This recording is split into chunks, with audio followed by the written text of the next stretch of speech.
Good morning, good afternoon, good evening, guys. Welcome to Otaku. Chris is talking. This is your weekly Boku no Hero Academia manga review. This is for chapter 140, and yeah, this was not a slow burner, but this didn't have as much plot development as a usual Boku no Hero Academia or My Hero Academia.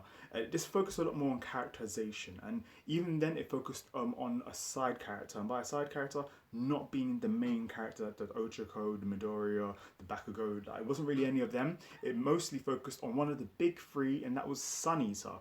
Now, we did need this for Suneater because, to be honest, up until this point now, they mentioned that they mentioned that Suneater was very, very strong and was powerful, and obviously being the big three, one of the UA's big three, but like potentially one of the best heroes out there.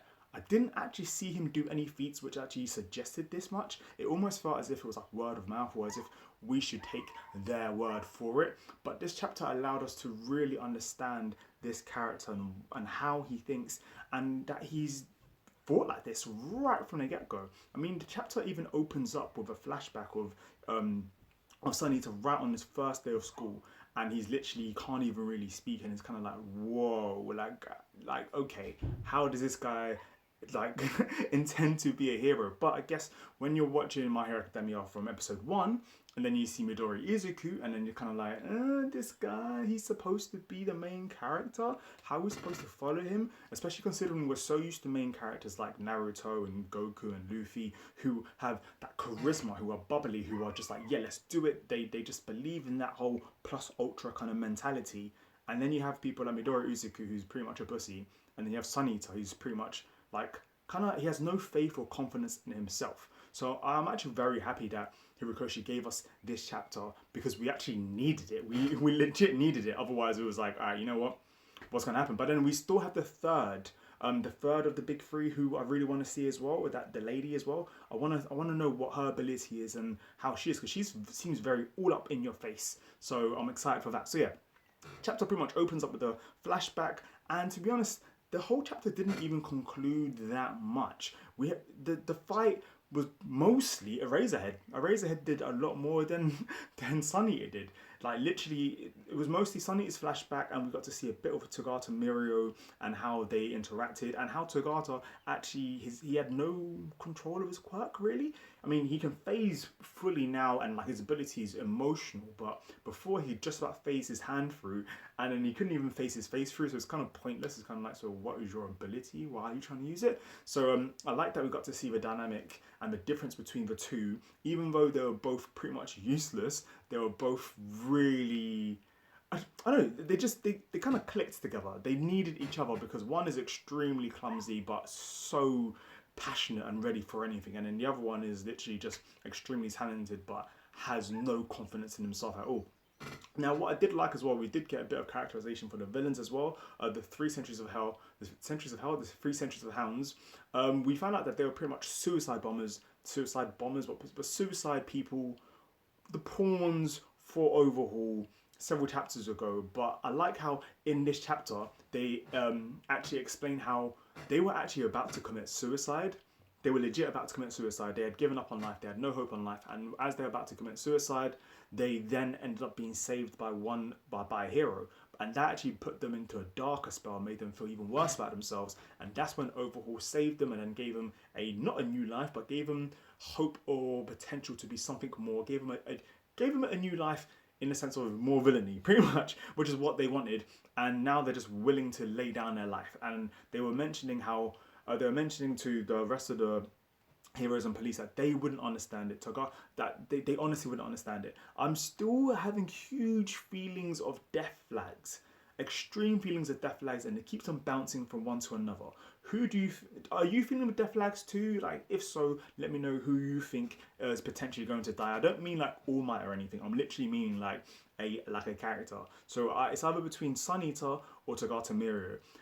This series is a lot darker than it wants to give off, and I honestly think that if Suneater survives this, the whole reason why they used Togata Mirio in Suneater's flashback is to make us closer to him, because I have a huge feeling, touch wood, I don't really want him to be dead, but I feel like the next time we see Togata, he's just going to be mangled. He's going to be in pieces, and that's going to affect one of the heroes. Maybe Izuku. It might affect Izuku purely because of the fact of the connection and how they've been working together recently. What are your thoughts and opinions on that? But yeah, I'm sensing extreme death flags.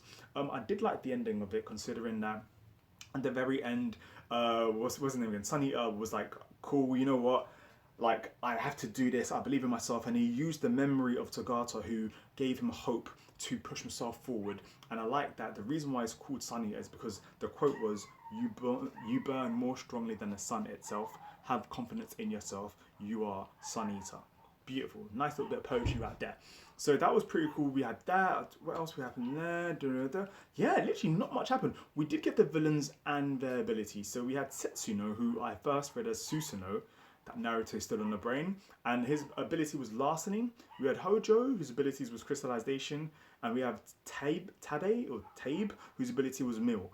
All three of their abilities were shut off by Eraserhead's quirk, which was pretty cool. And during that time there was when Amajiki uses his ability to kind of restrain them. But at that point, well, once all the heroes and everybody else left, Eraserhead's quirk kind of wore down. I did like that Tamajiki. What's his name again?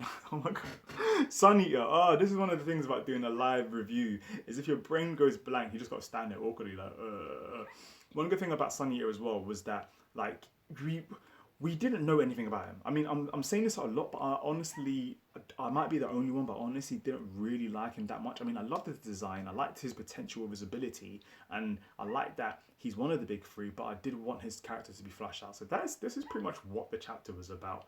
Like, we saw slight glimpses of Midori, Izuku, and a bit of Kirishima when they were kind of like scared to leave Suneater alone, considering that they probably think the same thing that we're thinking. Like, this guy's confidence is a bit, can we? But most importantly, I think they should go find out what the fuck is going on with Tagata Miria, because he's been gone for a while and he kind of rushed off without thinking, even though he is potentially the next person to be as strong as All Might, but we've seen that All Might can be affected as well. And Tagata, he's still quite immature in the sense of like